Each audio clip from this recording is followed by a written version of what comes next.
जय श्री श्याम। आप सभी को शीतला सप्तमी की ढेर सारी शुभकामनाएं। एक गांव में ब्राह्मण दंपति रहते थे। उनके 2 बेटे थे और दोनों की ही शादी हो चुकी थी। उन दोनों बहुओं का कोई भी संतान नहीं थी। लंबे समय बाद उन्हें संतान हुई। इसके बाद शीतला सप्तमी का पर्व आया। इस अवसर पर घर पर ठंडा खाना बनाया गया। दोनों बहुओं के मन में विचार आया कि अगर हम ठंडा खाना खाएंगे तो बच्चे बीमार हो जाएंगे। दोनों बहुओं ने बिना किसी को बताए 2 बाटी बना ली। सास बहू शीतला माता की पूजा की और कथा सुनी। इसके बाद सास शीतला माता की भजन गाने लगी और दोनों बहुएं बच्चों का बहाना बनाकर घर आ गई। दोनों से घर आकर गरम गरम खाना खाया। इसके बाद जब सास घर आई तो उसने दोनों बहुओं से खाना खाने के लिए कहा। दोनों बहुएं काम में लग गई। सास ने कहा कि बच्चे बहुत देर से सो रहे हैं, उन्हें जगाकर कुछ खिला दो। जैसे ही दोनों बच्चों को उठाने के लिए गई तो दोनों बच्चे मृत पड़े थे। ऐसा शीतला माता के प्रकोप से हुए थे। दोनों बहुओं ने रो रो कर अपनी सास को सारी बात बताई कि आज हमने गरम खाना बनाया और खा लिया। सास ने दोनों को बहुत सुनाया और कहा कि अपने बेटों के लिए तुमने माता शीतला की अवहेलना की। दोनों घर से निकल जाओ और दोनों बच्चों को जिंदा स्वस्थ लेकर ही घर में कदम रखना। दोनों बहुएं अपने बच्चों को टोकरे में रखकर घर से निकल पड़ी। जाते जाते रास्ते में एक जीर्ण वृक्ष आया जो खेजड़ी का वृक्ष था। इसके नीचे 2 बहनें बैठी थी जिनका नाम औरी और शीतला था। दोनों के बालों में जूं थी।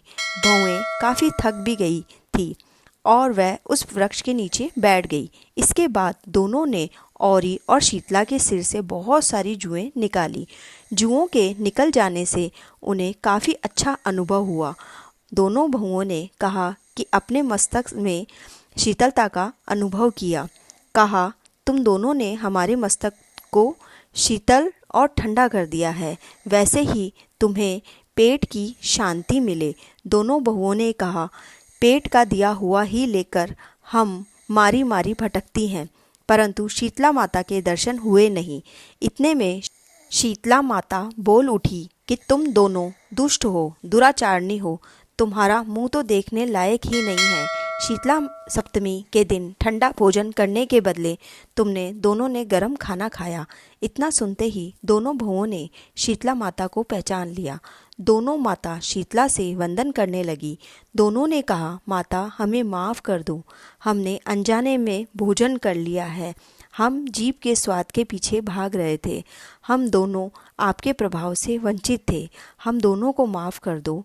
हम दोनों फिर से ऐसा कभी कुछ काम नहीं करेंगे। दोनों की बात सुनकर शीतला माता बहुत ही खुश हुई और उनको उनके बच्चों को जिंदा कर दिया।